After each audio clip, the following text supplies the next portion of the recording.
नमस्कार. तर मागची व्हिडिओ मी जी टाकली होती गावाकडच्या भाज्या, त्याच्यामध्ये मी तुम्हाला दाखवलं की माझ्या आजीने भाज्या काढून दिल्या होत्या. एकीने भाज्या काढून दिल्या आणि दुसरीने साफ वगैरे सगळं करून दिल्या होत्या. तर आज त्यातलीच आपण एक तेरीची भाजी बनवणार आहोत. त्याला अळूचं फतफतं पण म्हणतात.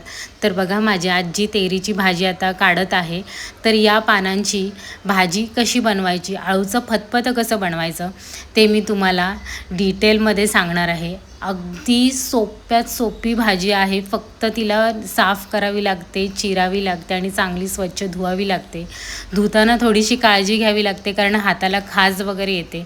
तर या सगळ्या प्रोसेस आपण पुढे बघूया आणि एकदम सुंदर चविष्ट भाजी तयार होते. भातासोबत, भाकरीसोबत तर एक नंबर भाजी लागते. तर बघा एकदम कवळी कवळी रुसरुशीत भाजी माझ्या आजीने काढून दिली आणि ती लगेच शिजते. म्हणजे अगदी कमीत कमी वेळामध्ये ही भाजी तयार होते. आणि बघू शकता की कवळी कवळी सगळी तिने पानं काढलेत. कुठेही जून भाजी नाही आहे आणि घराजवळची भाजी आहे. कुठे जंगलातून वगैरे नाही, घरच्या परसावनामध्ये आलेली भाजी आहे. तर खरंच पावसाळ्यामधल्या ह्या ज्या भाज्या आहेत ना, त्या खाण्याचा एक वेगळाच आनंद असतो. आपण उन्हाळा, हिवाळा वेगवेगळ्या भाज्या खातो, पण पावसाळ्यातल्या ज्या ह्या नैसर्गिक भाज्या ज्या येणाऱ्या आहेत ना, त्या खाल्ल्यावरती खरंच खूप चांगला मनसोक्त खाव्याशा वाटतात. आता माझी आजी बघा खूप छान अशी भाजी निवडून देते. आता तिने ही व्यवस्थित सोललेली भाजी, आता आपण याची रेसिपी करूया. तर भाजी कशी सोलायची ते हे व्हिडिओमध्ये तुम्हाला दिसतंय. आता बघूया रेसिपी. तर आजीने चांगली भाजी व्यवस्थित सोलून वगैरे दिलेली आहे, नीट वगैरे करून दिली आहे. आता ही भाजी आपण चिरून घेऊया आणि त्याच्यानंतर धुऊया. तर सगळी पानं जी आहेत ती एकसारखी आपल्याला घ्यायची आहेत. हे बघा, आणि त्याचे जे देठे आहेत ना ते सुद्धा आपल्याला असे घ्यायचे आहेत.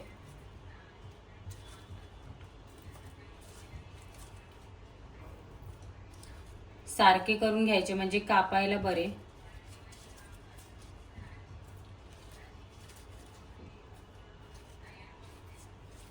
असं गोल राऊंड करून घ्यायचं आणि भाजी चिरून घ्यायची.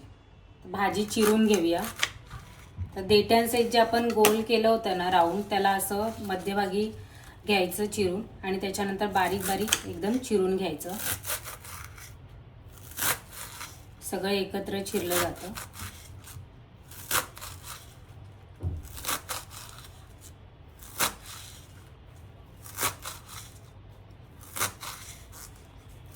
आणि चिरून सगळी भाजी एका चाळणीमध्ये घ्यायची म्हणजे धुवायला बरी. जास्त धुवायची काही गरज नाही कारण आपण गावावरून येतानाच भाजी धुवून सोलून नीट करून आणली होती. तर आता ही भाजी आपण सगळी चाळणीमध्ये घेऊया. सगळी भाजी चिरून घेऊया. तर सगळी भाजी आपली चिरून झालेली आहे. आता आपण याला धुवून घेऊया. तर भाजी व्यवस्थित धुवून घेतलेली आहे. आता आपण हिला कुकरमध्ये शिजायला टाकूया. तर कुकरमध्ये काय काय मी टाकते चला दाखवते. तर एक कुकर घेतलंय. आता त्याच्यामध्ये ही सगळी भाजी आपण टाकून घेऊया.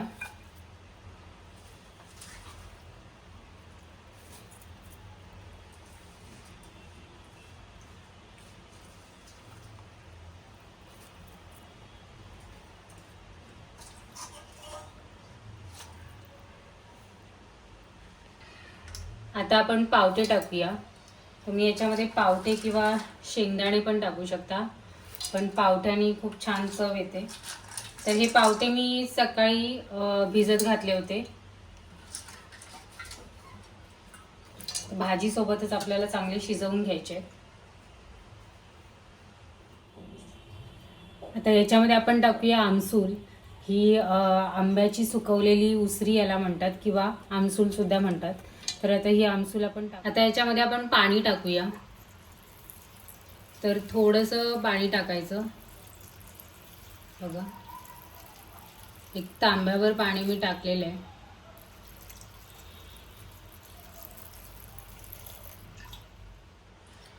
तर 1 ते 1.5 तांब्या पाणी टाकल्याच्या नंतर आपण टाकूया हळद. सगळं याच्यामध्येच टाकून घ्यायचं. थोडीशी हळद टाकायची. त्यानंतर तिखट मसाला टाकायचा. आपण मिरची वगैरे काही वापरणार नाही आहे, त्यामुळे तिखट मसाला जसा तिखट असेल त्या अंदाजाने टाकायचा. आता इथे मी 1-2.5 चमचे टाकत आहे. गरम मसाला टाकायचा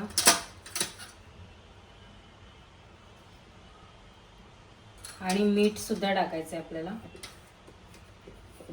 तर चवीनुसार मीठ टाकायचं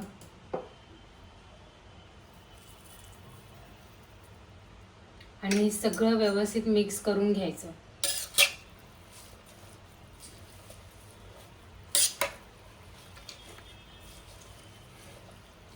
आता चांगलं सगळं व्यवस्थित मिक्स करून घेतलंय. आता आपल्याला कुकरचं झाकण लावायचं आणि 4 ते 5 शिट्ट्या आपल्याला काढून घ्यायच्या आहेत. मंद आचेवरती आपल्याला 4 ते 5 शिट्ट्या काढून घ्यायच्या आहेत. तर आता मी कुकरचं झाकण लावून घेते. तर चला 5 शिट्ट्या झालेल्या आहेत. आता आपण कुकर उघडून बघूया.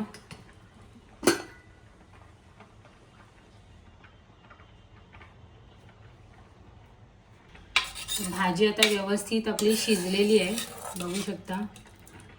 आता आपल्याला हिला फोडणीला घालायचे. सगळं मीठ मसाला वगैरे सगळं आपण याच्यामध्ये टाकून घेतला होता. आता चांगली लसूणची फोडणी आपण देऊया हिला.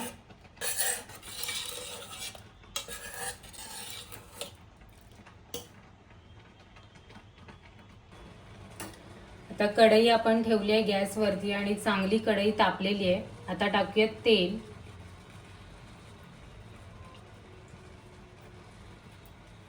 तेल सुद्धा एकदम चांगलं तापलं पाहिजे.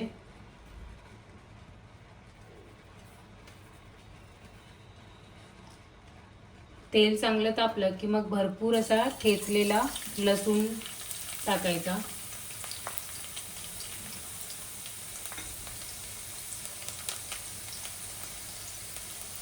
तर लसूण चांगली लाल रंगावरती परतून घेतल्याच्या नंतर आपल्याला टाकायचे भाजी जी आपण उकडवून घेतली आहे तेल ते टाकायचं.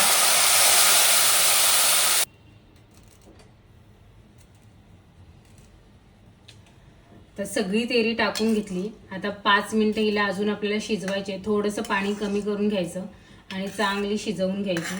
फोडणी खूप चांगली बसली आहे, खूप छान वास येतोय.